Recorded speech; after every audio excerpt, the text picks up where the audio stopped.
Hello friends, this is CA Rahul Jain. Welcome to my YouTube channel Tax Shorts. Today we have special guest Anubhav Gupta, who is a lawyer and a chartered accountant leading the tax practice in Khurana and Khurana, a law firm. To continue with our series on tax on YouTubers, Anubhav will touch upon a very key issue which is related to GST on purchase of software. So Anubhav, over to you. Thank you, Rahul, and thank you, Tax Shots. I really appreciate the initiative that you've taken Thank you. help our fellow professionals over there, or to explain these very concepts of tax in pretty simple words. हमारे जो intent है is to break down everything into simplest and smallest of bits, ताकि जो legal jargon हम लोग सब सुनते आते हैं कि जी technical terms में उसको सेट असाइड करके और एक सिंपल प्लेन भाषा में बात करनी, ताकि जो एंड रिजल्ट है वो इंटेंडेड यूजर तक पहुंच सके. Absolutely, Anubhav. So I'll just start with the topic that we have today. So Rahul, as you yourself are running a YouTube channel now, so you will appreciate the fact कि क्या होता है कि in order to provide or to record a video that is appealing and also to create your presence across the virtual spectrum or the internet, any person who is active on internet needs certain tools. Yes. ठीक है, like when you are using YouTube, तो आपको अपनी video record करने के बाद उसको edit करने की जरूरत है. ठीक है, Exactly. या आपको अपना सोशल मीडिया प्रेजेंस मैनेज करने के लिए यू नीड एसईओ टूल्स.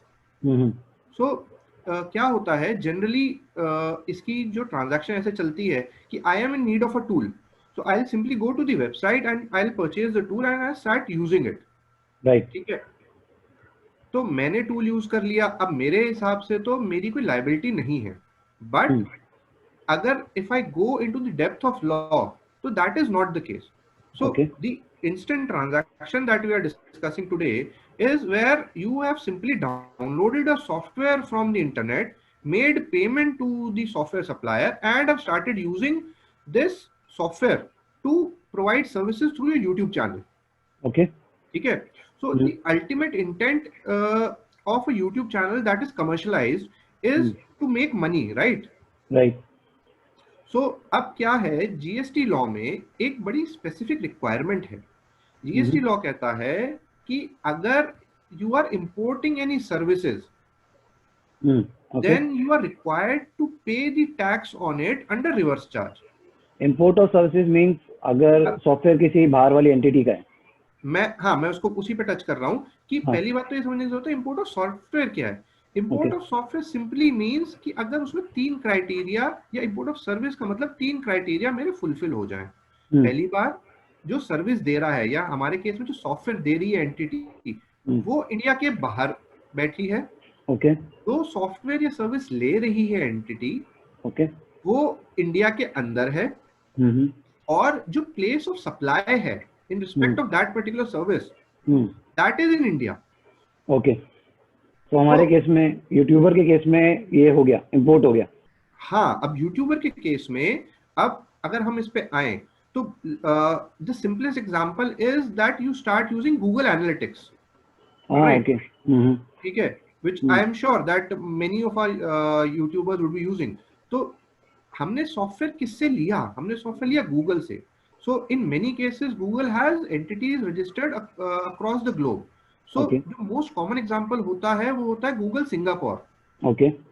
तो अगर हमने सॉफ्टवेयर परचेज किया है और सॉफ्टवेयर गूगल सिंगापुर ने हमें दिया है, तो वो तो लोकेट हो गया आउटसाइड इंडिया. राइट. ठीक है, जो हम जो हैं as YouTuber, like you Rahul, you are based in Delhi, you are based in India. ठीक है ना. Now the last technical bit है, that is the place of supply should be in India.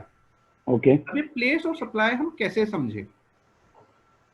ठीक है, तो place of supply के लिए हमें पहले सर्विस समझना जरूरी है. जो डाउनलोडिंग ऑफ सॉफ्टवेयर है, that is categorized as a service called online information and database access retrieval service, जिसको शॉर्ट में बोलते हैं OIDAR सर्विस. ओके. ठीक है ना. तो इसके लिए आईजीएसटी लॉ में, because IGST law deals with import and export of transactions, तो आईजीएसटी लॉ में प्लेस ऑफ सप्लाई की जो प्रोविजन है सेक्शन 13 वो स्पेसिफिकली लेट डाउन करता है एक क्लॉज जो डिसाइड करेगा कि OIDAR में प्लेस ऑफ सप्लाई कहाँ मानी जाएगी। ठीक है। तो as a default rule place of supply in case of an OIDAR service would be deemed to be in India if any two of the many conditions is fulfilled. So in conditions में अगर आपने किसी credit card या debit card के through payment करी है, जो generally करते हैं यूट्यूबर्स, हम लोग जो जनरली करते हैं क्रेडिट कार्ड के थ्रू, ठीक है, वो हो गया। आपका जो बिलिंग एड्रेस है जिसके नाम आप जब आप परचेज करोगे वो आपसे आपकी पर्सनल डिटेल मांगता है, आपने अपना बिलिंग एड्रेस डाला, ठीक है, अगर वो इंडिया में है या आपने जिस बैंक अकाउंट से पेमेंट करी है वो इंडिया में मेंटेन कर रहे हो, या जो आपने आईपी एड्रेस है आपके डिवाइस का जिसके थ्रू आपने परचेज की है वो इंडिया में है, ठीक है, या जिस लैंडलाइन कनेक्शन के थ्रू आपने ब्रॉडबैंड कनेक्शन के थ्रू आपने इंटरनेट एक्सेस किया है वो इंडिया में रजिस्टर्ड है, तो ये माना जाएगा that these services are provided in India. तो ये तो सारी कंडीशंस में सेटिस्फाई हो जाएगी, मतलब यूट्यूबर होता भी इंडिया में है, पेमेंट भी डेबिट कार्ड से, बैंक अकाउंट भी सेम है, मतलब इंडिया में ही। यस, तो बेसिक जो काम होगा by default in majority of the transaction ये हमारी जो कंडीशंस है ट्रिगर हो जाती हैं। तो जैसे ही आपने कोई सॉफ्टवेयर खरीदा, ठीक है ना, तो वो इंपोर्ट की कैटेगरी तो फुलफिल कर देता है। अब जैसे ही मैंने इंपोर्ट ऑफ सर्विस करी तो मेरे ऊपर 2 लायबिलिटी आती है। ओके, ठीक है, पहली लायबिलिटी तो क्या है कि I have to mandatorily get registered under the GST Act. Okay, चाहे मेरी लिमिट हो ना हो, चाहे मेरी लिमिट हो ना हो। So if I am running a business, which I am as a YouTuber, and I'm trying to commercialize my videos, ठीक है, and I am importing a service which is software in this case, तो I am required to get registered under GST. Secondly, I am also required the applicable tax in this case, क्योंकि 18% है। तो GST की liability आ जाएगी मेरे ऊपर 18% की, 18 रुपए के लिए। अगर 100 रुपए का सॉफ्टवेयर हुआ तो मेरे को 18 रुपए पे करने हैं। 118 रुपए पे करने हैं मुझे। नहीं, बट 100 रुपए मैंने सॉफ्टवेयर को दे दिए, 18 रुपए मुझे गवर्नमेंट को पे करने हैं। हाँ एग्जैक्टली, मतलब 100 रुपए तो वेंडर को दे दिए, वेंडर को मेरे से कोई लेना देना नहीं, राइट। बट अगर हम इसको समझे, यही वेंडर अगर इंडिया में होता, वो आपसे सॉफ्टवेयर के 100 रुपए लेता, प्लस कहता जी 18 रुपए जीएसटी के दे दो। वो जो हमने पिछले एपिसोड्स में डिस्कस किया, पिछले एपिसोड्स में आपने डिस्कस किया, तो वही जो टैक्स लीकेज को रोकने के लिए रिवर्स चार्ज का एम्बेट इतना वाइड कर दिया गया। अच्छा, तो ये तो कैश आउटफ्लो हो गया बेसिकली। एज अ यूट्यूबर जो भी है सॉफ्टवेयर तो परचेज करते होंगे, बिल्कुल, और आई डोंट नो वो रिवर्स चार्ज पे करते हैं कि नहीं करते, तो ये हर केस में एप्लीकेबल हो गया। ये हर केस में एप्लीकेबल हो गया ideally, but there can be certain exceptions to it.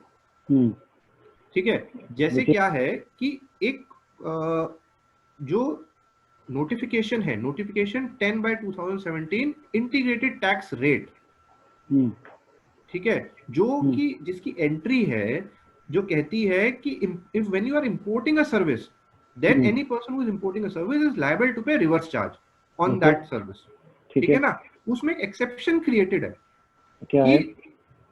ये एंट्री उस केसेस में नहीं लगेगी when the service is being imported by a non taxable online recipient. Okay, थोड़ा टेक्निकल है ये। हाँ, ये बहुत टेक्निकल है कि पहली बात तो नॉन टैक्सेबल ऑनलाइन रिसिपिएंट। ठीक है, तो नॉन टैक्सेबल ऑनलाइन रिसिपिएंट को लॉ में डिफाइन किया गया है टू सिंपली मीन ये वो बंदा है जो कोई, पहली बात तो ही is importing certain services or software, and this software is being provided to him online. That is why he is an online recipient. Right. But the next condition is कि he should not be using these services for any purpose of business or commerce or profession. Okay. ठीक है ना, तो जहां मेरा YouTube channel monetise नहीं है, commercialise नहीं है, okay, then I may still take a plea कि यार I fall within this ambit and I'm not required to pay GST. But the moment I say यार नहीं, my YouTube channel is commercialized, तो I am not saved by this exception. Okay, तो summary अगर हम देखें तो basically यही है कि एक यूट्यूबर जिसका चैनल मोनेटाइज हो रहा है, and if he is Yes. purchasing any software from outside entity, तो उस पे जीएसटी का लाइबिलिटी है 18% की उसको सॉफ्टवेयर की वैल्यू पे। हाँ जी, जो उसने बेसिकली अमाउंट पे किया टू द फॉरेन एंटिटी।